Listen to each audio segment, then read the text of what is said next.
Hiki ni kile ambacho kinaendelea kushika hatamu kwenye vita vya Urusi dhidi ya Ukraine. Na miongoni mwa taarifa kwanza tulizoko nazo ni kujuze juu ya wakati mapambano haya yanaendelea ya vita vya Urusi dhidi ya Ukraine. Tayari kuna juhudi mbalimbali ambazo zimeonyeshwa za kutafutia ufumbuzi mzozo kati ya Ukraine na Urusi ambazo zinaonekana kusuasua, na wakuu wa Umoja wa Ulaya wanataka Ukraine isaidiwe kijeshi na vikwazo vipya dhidi ya Urusi inaelezwa kwamba vimekwama. Shirika la habari la nchini Urusi Interfax limeripoti kwamba utawala wa Kremlin umesema bado kuna mkwamo katika kuyafufua tena mazungumzo ya kutafuta amani na Ukraine. Shirika lingine la habari limemnukuu msemaji wa Kremlin Dmitry Peskov akisema Urusi inapendelea na inaunga mkono muendelezo wa juhudi za Marekani kupatanisha. Zikianza tena mazungumzo baada ya kipindi cha zaidi ya miaka 3, Urusi na Ukraine zilifanya mazungumzo ya ana kwa ana mjini Istanbul nchini Uturuki mnamo Mei 16 na Juni 2 yaliyoleta matokeo ya ubadilishaji wafungwa na kurejeshwa kwa miili ya wanajeshi waliokufa.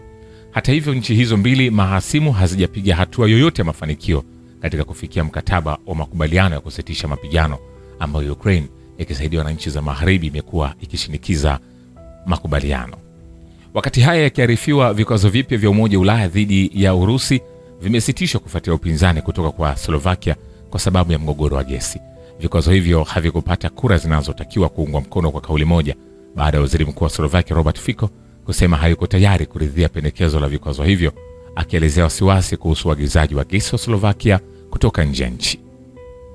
Viongozi wa Umoja wa Ulaya walikusanyika mjini Brussels kujadili msaada zaidi kwa ajili ya Ukraine, zikiwemo hatua mpya za udhibiti wa Urusi, kurefusha vikwazo vilivyopo na njia ya Ukraine kuelekea wanachama wa Umoja wa Ulaya. Vikwazo vya duru ya 18 vilivyopendekezwa na halmashauri kuu ya Umoja wa Ulaya vinazilenga sekta za fedha na nishati za Urusi kujibu hatua ya rais wa Urusi Vladimir Putin kukataa kukubali mkataba wa kusitisha mapigano nchini Ukraine usio na masharti yoyote. Sasa twende moja kwa moja nikupeleke kwenye kile ambacho kinashika hatamu kwenye vita vya Urusi dhidi ya Ukraine. Alhamisi kulikuwa kuna fununu za hapa na pale kwamba kuna uwezekano mateka wakaachiliwa wa vita vya Urusi dhidi ya Ukraine, ikiwa ni mwendelezo wa zile juhudi za kutafuta amani. Sasa nikupe matokeo yake namna ambavyo imekuwa. Urusi imerudisha kundi la wanajeshi wao kutoka eneo linalodhibitiwa na serikali ya Kiev, huku wanajeshi wa Ukraine wakikabidhiwa. Wizara ya Ulinzi ya Urusi imesema mnamo Juni 26 mwaka huu, kwa mujibu wa makubaliano ya Urusi na Ukraine yaliyofikiwa Juni 2 mjini Istanbul, kundi jingine la wanajeshi wa Urusi iliweza kurejea kutoka eneo lililodhibitiwa na utawala wa Kiev. Kundi la wafungwa wa vita wa Ukraine lilikabidhiwa kwa malipo. Wanajeshi wa Urusi kwa sasa wako Belarus wakipokea msaada wote muhimu wa kisaikolojia na matibabu, na wote watapelekwa Urusi kwa matibabu na masuala mengineyo. Lakini haijawekwa wazi kwamba matibabu hayo ambayo watakwenda kupokea ni wanajeshi wangapi ambao watahusika na matibabu hayo. Vile vile, mwandishi wa habari kutoka Uchina amejeruhiwa katika mkoa wa Kursk nchini Urusi, huku kukiwa na shambulio la makombora la Ukraine.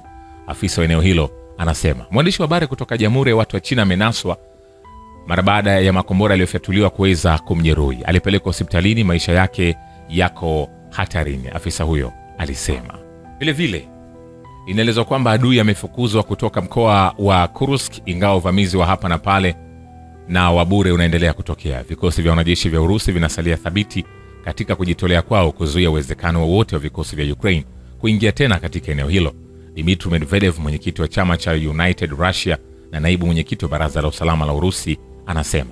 Wakati wa hafla hiyo, Sevlana Reshenkova, mhudumu wa afya kutoka mkoa wa Kursk, alimwendea Medvedev na ombi la kurejesha utulivu katika maeneo yaliyokombolewa na kuunda hali zinazofaa kurejea kwa wakazi wa eneo hilo. Vile vile, wanajeshi wa Ukraine wanafanya majaribio yasiyo na mafanikio ya kukabiliana na mashambulizi kwenye eneo la Sumi.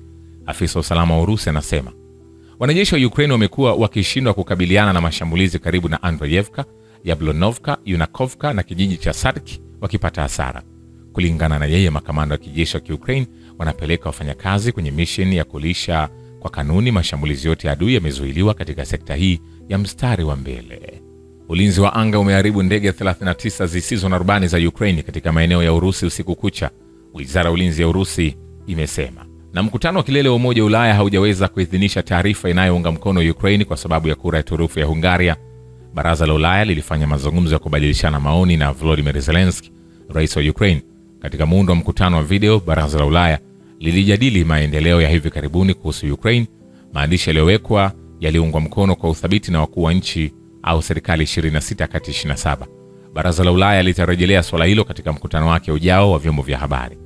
Hapo awali Budapest ilionya kwamba haitaunga mkono juhudi zozote za kutoa msaada mpya wa kijeshi kwa serikali ya Kiev iliyotajwa kwenye rasimu ya taarifa kuhusu Ukraine. Vile mashirika husika kimataifa ikiwa ni pamoja na UNESCO na OSCE lazima yajibu mara moja mashambulizi ya Ukraine dhidi ya wafanyakazi wa kituo cha television cha China nchini Urusi, kulingana na msemaji wa Wizara ya Mambo ya Nje ya Urusi Maria Zakharova. Haya yakiendelea, Lu Yuguang, mwandishi wa habari kutoka China ambaye alijeruhiwa na ndege isiyo na rubani ya Ukraine kwenye eneo la mpakani la Kursk la Urusi, amesema shambulio hilo lilitokea alipokuwa akirekodi ripoti. Tulikuwa tukirekodi maoni, ndege isiyo na rubani ya FPV ilikuwa ikiruka huko na huko. Hivi ndivyo yote yalivyotokea. Nilikuwa nimeshika kipaza sauti, aliwaambia waandishi wa habari.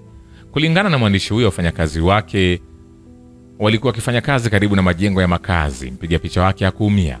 Mwandishi huyo alipokea matibabu katika hospitali ya eneo hilo na alikataa kulazwa. Kaimu gavana mkuu Alexander Hitchestein anasema.